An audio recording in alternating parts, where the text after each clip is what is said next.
This story is not about monsters. It's about people. And for nearly 60 years, officials in rural West Virginia quietly chose not to connect the dots. Between 1930 and the late 1980s, dozens of miners and transient workers disappeared in a cluster of counties running along a remote section of the Appalachian Mountains. On paper, most cases were ruled industrial accidents. Cave-ins were common. Underground gas explosions weren't unusual. Records were incomplete. Oversight was weak. Families were poor. But when modern analysts later compared missing person reports with mine incident logs, something didn't match. Several of the missing men were never listed in accident documentation. No body recovery, no collapse confirmation, no compensation payout. They simply vanished. And in almost every case, the disappearance happened within a 5-mile radius of an unincorporated area locals rarely spoke about, a place informally called Black Ridge. Further, coal mining in the 1930s was dangerous. Safety regulations were minimal, and record-keeping was inconsistent. If a man died underground, it could take days to retrieve him, if he was retrieved at all. That reality made it easy to hide something. In 1932, 6 miners failed to return from a late shift. The official explanation was structural failure in an unreinforced shaft. But archive shift logs showed something unusual. Only 3 helmets were ever logged as recovered. 3 men accounted for, 3 not. No formal recovery attempt beyond the main tunnel. No secondary search of adjacent shafts. The mine shut down 2 months later. The case faded. Over the next 2 decades, similar patterns emerged. A driller sent to inspect a sealed shaft never clocked out. A night foreman disappeared after reporting tool theft. 2 brothers working a temporary contract vanished within weeks of each other. Each time explanations were convenient. One left town, one likely deserted his family, one probably got lost drunk. But in small Appalachian communities, men didn't just vanish without someone knowing, unless someone didn't want to know. In 2051, the deputy sheriff named Harold Kessler began privately tracking the disappearances. He wasn't assigned to do it. There was no task force. He simply noticed the frequency and the location. Every case clustered near the same forested tract bordering multiple abandoned shafts, land technically owned by a family who had lived there since the late 1800s. The Whitakers. Officially, they were described as reclusive. Unofficially, they were avoided. No children attended local schools under that surname after 1918. No church membership. No military service records. No tax delinquency notices either. They paid in cash. Kessler attempted a welfare visit in 1953. He later wrote in his notebook, "Property heavily wooded. No visible livestock. Structures appear hand-reinforced. Multiple sheds. Family uncooperative. Spokesman claims self-sufficiency. Strong odor from rear building claims smoked meat." He never filed a formal complaint, because there was no crime. Not yet. In 1957, something changed. A miner named Thomas Work survived. He was found wandering 2 miles from an active shaft, disoriented and malnourished. He claimed he had been taken after finishing a shift inspection in a side tunnel not on official maps. Initially, doctors suspected concussion or oxygen deprivation hallucinations, but Work repeated the same sequence under sedation, under questioning, and weeks later, he said he had been struck from behind, woken in a dark enclosed space. Hands bound, he described hearing multiple voices, not whispering, not screaming, talking normally, casually. He said he was kept for days. He claimed he saw other men. He described hooks fastened to wooden beams, and he insisted the people holding him were not drifters. They lived there, he told investigators. They had rooms. When pressed to identify them, he named the Whitakers. The sheriff's office interviewed the family. Nothing was found. No evidence. No blood.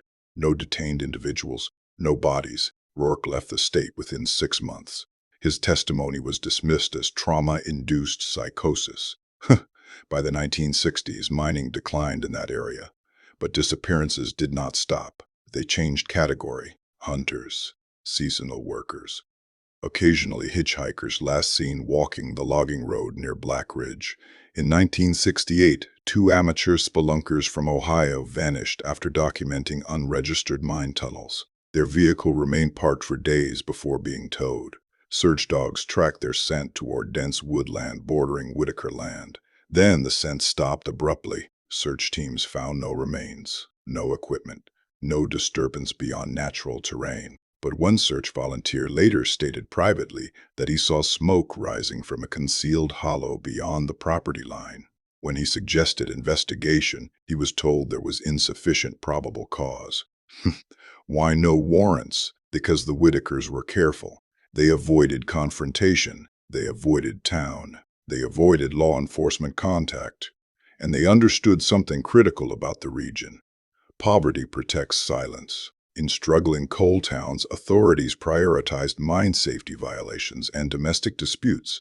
Missing transient workers rarely triggered prolonged investigations, especially if families lacked money to push. The turning point came in 1974. A drought exposed a shallow burial site less than a mile from an abandoned shaft. Partial skeletal remains surfaced after heavy erosion. At first glance, animal predation seemed likely, but forensic examination revealed something else. Long bones were fractured post-mortem in a way consistent with deliberate force. Cut marks were present at joint separations. Tool marks, not animal teeth, were identified on multiple bones. The report never used the word cannibalism, but the implication was unavoidable. The remains were dated approximately 15 to 20 years old, matching the window of multiple disappearances. A quiet inter-county review was initiated, unofficial, no press involvement. 3 investigators compared property lines, missing persons data, and historical mining maps. What they found disturbed them. Beneath Black Ridge was a network of unregistered tunnels predating commercial mining operations. Hand-carved, reinforced in sections with timber inconsistent with industrial design. These tunnels intersected dangerously close to Whitaker land, meaning access points could exist within private structures. When investigators approached the property again, they were denied entry. Without a direct victim tied conclusively to the land, a warrant could not be secured. Weeks later, the skeletal evidence went missing from storage, logged as misplaced during facility transfer. No internal discipline followed. By the 1980s, younger members of the Whitaker family began appearing in town occasionally. Thin, quiet, avoiding eye contact. They purchased bulk salt, large quantities of canning jars, basic tools, never firearms, never processed meat. One clerk later recalled something unsettling. They always paid exact change, like they counted for weeks. In 1989, a private investigator hired by a missing man's sister attempted independent surveillance of the property. He parked along a ridge overnight. His vehicle was found abandoned the next morning. Keys inside, camera equipment gone, no signs of struggle. His case remains open. Ha ha ha. Here's what makes this case chillingly realistic. There were never dozens of bodies. There were fragments. Inconsistent evidence, missing files, quietly transferred officers, budget constraints, jurisdictional overlaps, and a family that understood the land better than anyone else. Generational isolation can create closed systems. Closed systems develop internal rules. If survival depends on secrecy, secrecy becomes culture. And if opportunity presents itself, isolated men entering underground passages near your territory, those opportunities can be rationalized, especially if you believe outsiders brought destruction first. Coal companies blasted through mountains without consulting the people already living there. What if some of those people simply decided to fight back? Not publicly, but methodically. No one was ever arrested. No formal charges were filed. By the mid-1990s, most original Whitaker adults were deceased. Property ownership transferred quietly within the family. Disappearance rates declined significantly after large-scale mining ceased, which raises the question, were they hunting or reacting? Today, Black Ridge is heavily forested. Few active mines remain nearby. Modern satellite mapping shows irregular depressions consistent with tunnel collapse. But without excavation, which would require massive funding and legal clearance, No one knows what lies beneath. What we do know is this. From 1930 to roughly 1990, at least 37 men vanished within a tight geographic pattern. Multiple had no accident reports. At least one burial site showed evidence of deliberate dismemberment. A single reclusive family lived directly above undocumented tunnel access, and every attempt at deep investigation quietly dissolved, not because of conspiracy at the highest level, but because of something far more common: neglect, bureaucratic fatigue, and a rural justice system overwhelmed by poverty and industry collapse. The Whitaker property still exists, owned by descendants. They do not speak to media. They deny all allegations, and without new evidence, the case remains officially unsolved. But retired officers who work the region still say the same thing when asked privately. If you disappear in those woods, don't expect the mountain to give you back. When cases go cold, they don't disappear, they harden. Paper yellows. Evidence boxes gather dust. Witnesses age, and memory once unreliable becomes even more fragile. By the early 2000s, most of the original investigators connected to the Black Ridge disappearances were either retired or deceased. The mining companies that once dominated rural West Virginia had filed bankruptcy, merged, or dissolved entirely. Records were scattered between county archives and private storage units, and yet the pattern remained. 37 confirmed disappearances between 1930 and 1990, 22 within a 5-mile radius of the same privately owned ridge, 3 sets of partial human remains recovered over 4 decades, 0 convictions.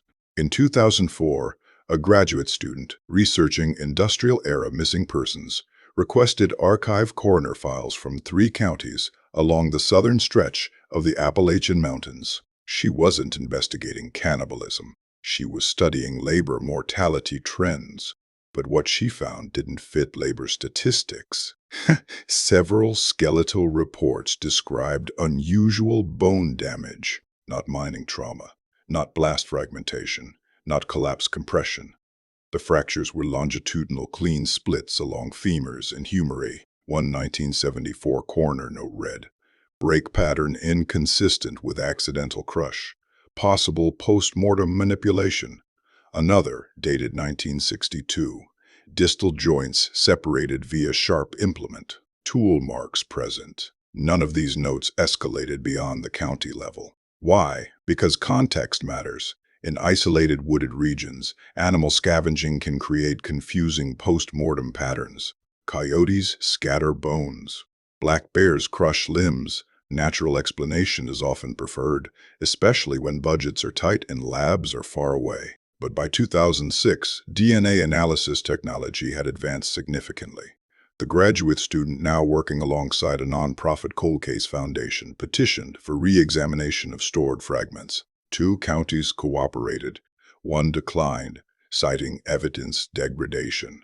From the retested samples, 3 sets of remains were conclusively matched to miners previously classified as lost in accidents. But here's what changed everything. Microscopic analysis confirmed cut marks made by metal blades, not mining equipment, hand tools, and the cuts were methodical.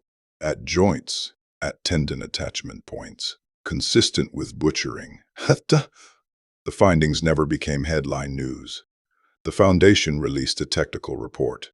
It circulated briefly in forensic circles, but without an active suspect and without intact bodies, prosecutors declined to reopen homicide investigations. Because who would you charge? The original Whitaker patriarch had died in 1983. His eldest sons passed in the early 1990s. Property ownership had shifted to second and third generation descendants, and none of them had criminal records beyond minor citations. But there was something else. Something investigators missed in the 1970s. Money.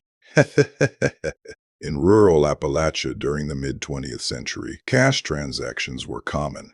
Banks were scarce, trust in institutions was low, and many families operated almost entirely outside formal credit systems.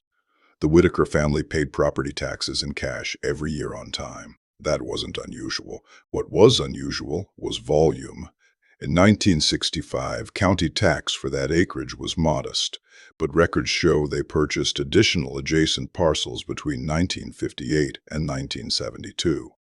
Cash purchases. No loans, no employment records indicating high income, no visible livestock operations large enough to explain the revenue. So where did the money come from? Coal companies often compensated families for mineral rights access. But no formal mineral lease agreements exist under the Whitaker name.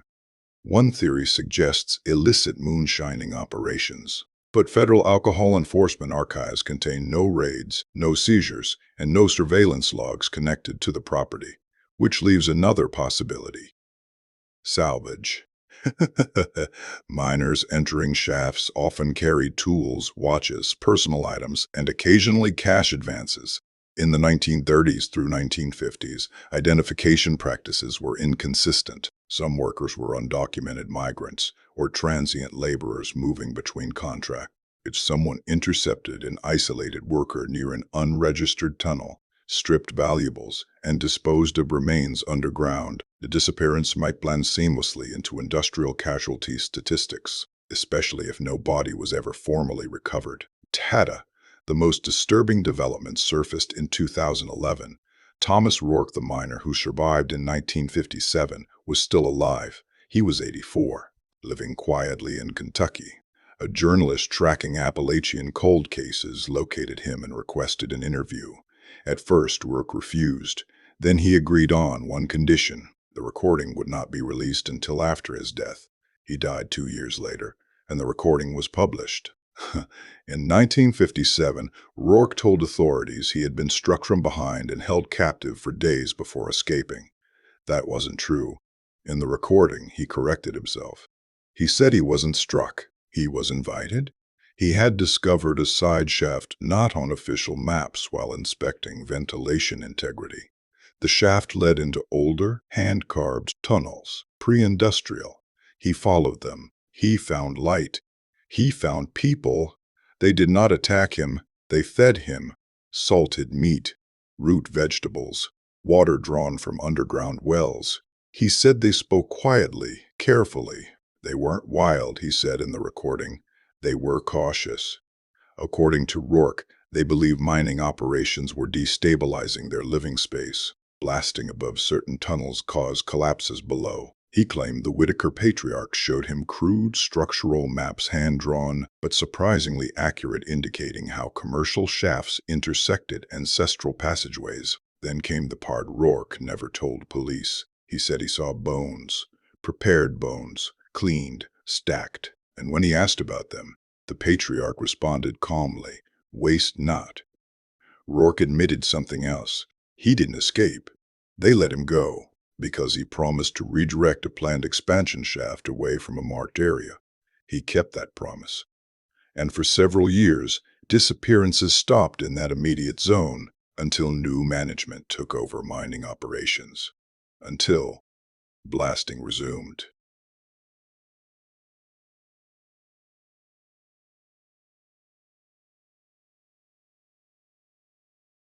Then men.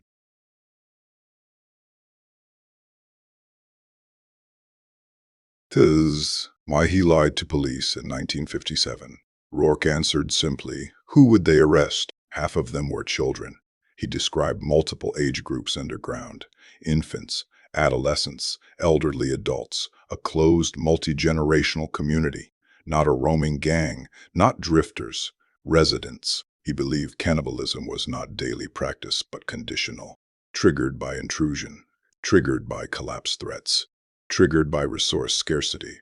They didn't hunt townfolk, he said. They hunted interference. Ha ha ha ha ha ha. Skeptics argue Rourke's late-life confession was embellishment, memory distortion, but portions of his account aligned with newly mapped subterranean voids identified in a 2015 geological survey. The survey, conducted for land stability assessment, revealed void networks inconsistent with commercial mining patterns. Some sections appeared intentionally expanded by hand, ventilated, reinforced, occupied. The report labeled them historical anomalies. No excavation followed. Because excavation would require court orders, funding, and public acknowledgement. By 2018, most direct Whitaker descendants had relocated or sold portions of the land to timber interests. Aerial scans show no visible compounds today, but sinkholes continue appearing near Black Ridge. Occasionally, hikers report unnatural airflow emerging from fissures in the forest floor. No verified human remains have surfaced in over 20 years. Disappearance rates in that exact radius have declined significantly since the late 1990s, which suggests one of two things. Either the activity stopped, or the opportunity did. Large-scale mining ceased, transient labor decreased, remote contract work declined. Fewer men alone in tunnels. Fewer chances. There is no confirmed proof of a cannibal family operating in the Appalachian region.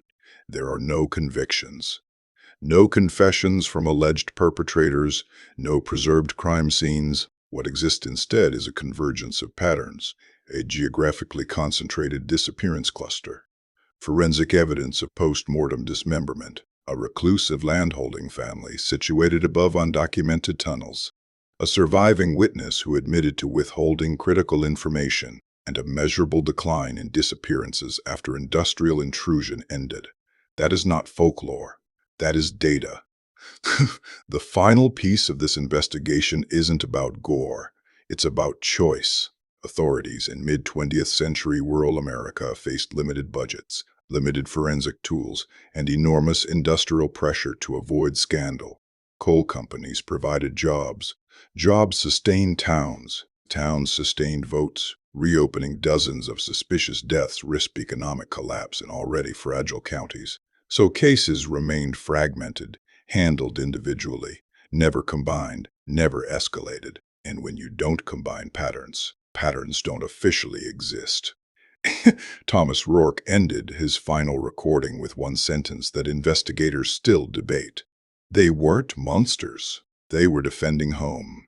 Whether that justification holds any moral weight is irrelevant, because the missing men never came home. Flashlights cutting through tunnels, arrests, evidence tables, confessions. That never happened. What happened instead was quieter and far more realistic. By 2018, most of the original Whitaker-owned parcels near Black Ridge had changed hands. Timber companies acquired large sections. Smaller tracts were divided and sold through private agreements. On paper, nothing linked current landowners to the mid-20th century disappearances. The old homestead structures were demolished in the early 2000s after storm damage. No excavation was conducted beneath foundations before demolition. There was no legal reason to. No active case, no warrant, no bodies on site. But here's where things get complicated. In 2019, a land development firm commissioned a subsurface stability survey before laying a rural access road through part of the ridge. Modern ground-penetrating radar was used to identify void risks, standard procedure in former coal regions across West Virginia. The survey identified something unusual: multiple void systems, not aligned with registered mining maps, not consistent with commercial tunnel spacing, and extending in lateral patterns suggesting intentional expansion. One engineer described them privately as organized, not random collapse pockets, not natural caves, connected corridors. Some sections showed signs of timber reinforcement. Fresh? No, but not ancient either. Estimated mid to late 20th century construction. When asked whether the tunnels posed a hazard, the consulting geologist wrote, "Potential subsurface instability. Recommend route adjustment." The road was redirected. No excavation followed, because excavation would have triggered environmental reviews, legal disputes, and potentially public interest. And when there's no confirmed crime scene, companies don't volunteer controversy. In 2021, a freelance journalist attempted to purchase a small bordering parcel for independent exploration. The sale fell through. Why? According to county records, multiple neighboring owners objected to easement access requests. Collectively, coordinated objections in rural land disputes are common unless neighbors communicate closely, which raises an uncomfortable question. Are current residents aware of something? or simply protective of privacy after decades of rumor. Ada. Law enforcement today officially maintains there is no active investigation tied to Black Ridge. When contacted for comment, a county spokesperson stated, "There is no evidence of ongoing criminal activity in that region. Historical missing persons cases remain open where applicable." That wording is important, where applicable, because many disappearances from the 1930s through 1960s were never formally entered into centralized databases. Some predated standardized reporting systems. Others were logged as industrial fatalities without recovered remains. When cold case analysts cross-referenced archival newspaper clippings with national databases, at least 11 names never appeared in modern digital records, erased by paperwork limitations, not conspiracy, just time. The Whitaker surname still exists in county directories, but the family is fragmented now. Some descendants moved out of state.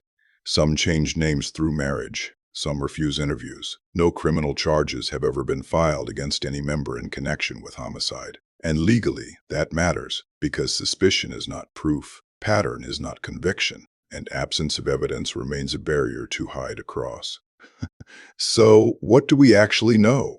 We know at least 3 separate sets of remains recovered between 1962 and 1974 showed tool-based dismemberment. We know a surviving witness admitted decades later that he entered an underground living system occupied by multiple generations of a reclusive family. We know undocumented tunnels exist beneath Black Ridge. We know disappearances clustered geographically for 60 years. And we know those disappearances declined significantly after large-scale mining operations ceased in the region. Correlation is not causation, but patterns demand attention. One retired state investigator interviewed anonymously in 2022 summarized the situation bluntly. If something happened down there, it happened because no one had the resources or the will to tear a mountain apart looking for answers. And that's the reality. To fully confirm what occurred beneath Black Ridge would require massive excavation, archaeological oversight, judicial approval, millions in funding, and a public declaration that dozens of historic cases may have been misclassified. For rural counties already stretched thin, that's unlikely. There's another factor rarely discussed in public forums: geography. The Appalachian Mountains are ancient, among the oldest mountain ranges in the world. Their erosion patterns create complex underground void systems, even before human interference. Add a century of aggressive coal extraction, and the result is a labyrinth. Tunnels collapse. Sinkholes open. Evidence disappears naturally. If remains were stored underground, decades of moisture and shifting rock could destroy forensic viability completely, which means even if excavation occurred today, the probability of clean, prosecutable evidence is low. So where does that leave the case? Unresolved, not sensational, not proven myth, not confirmed horror. Unresolved. The most grounded explanation isn't supernatural, it's human isolation. Throughout American history, there have been documented cases of insular families living beyond conventional oversight. Extreme poverty, generational distrust of authorities, limited education, and environmental hardship can produce closed systems where moral codes evolve differently. Add territorial defense, add industrial intrusion, add opportunity, and over time, behavior can normalize internally, even if it would shock the outside world. That doesn't prove cannibalism, but it does explain how violence could occur without immediate exposure. The final question investigators quietly debate is this: if such activity existed, why did it stop? 3 possibilities dominate discussion. 1. Key individuals died, and younger generations abandoned the practice. 2. Industrial activity ceased, removing primary targets. 3. The tunnels became structurally unstable, forcing relocation or collapse. There is no confirmed evidence of similar disappearance clusters migrating elsewhere in the state, which suggests containment, if it existed, was geographic, limited, situational. Ethanol. In 2023, a hiker posted drone footage online showing an unusual vertical air vent in dense woodland near the former Whitaker tract. The video was taken down within days. not by authorities, but by the hiker himself. He later wrote in a comment, "Probably just an old mind vent, not worth the trouble." Whether that was caution, fear, or common sense is unknown. Here's the uncomfortable truth about true crime. Most cases do not end cleanly. Most do not deliver courtroom closure. Some simply erode with time until only fragments remain. Black Ridge is one of those cases. 37 missing men, 3 confirmed dismemberment findings, 1 recanted witness, unmapped tunnels beneath private land, no arrests, no exonerations either. If you drive through that region of West Virginia today, you'll see quiet forest and aging roads. You won't see warning signs. You won't see police barricades. You won't see anything that suggests decades of suspicion. Because whatever happened there, if it happened, was never loud. It was systematic. It blended into industrial danger statistics. It hid inside paperwork gaps. It relied on isolation more than secrecy. And isolation is something the Appalachian interior has always provided. The mountain doesn't confess. It erodes. And until someone funds a full excavation beneath Black Ridge, or a living participant chooses to speak the truth, will remain buried under timber roots, collapsed beams, and a century of dust. Not legend, not proven crime, just a pattern, waiting for someone willing to dig.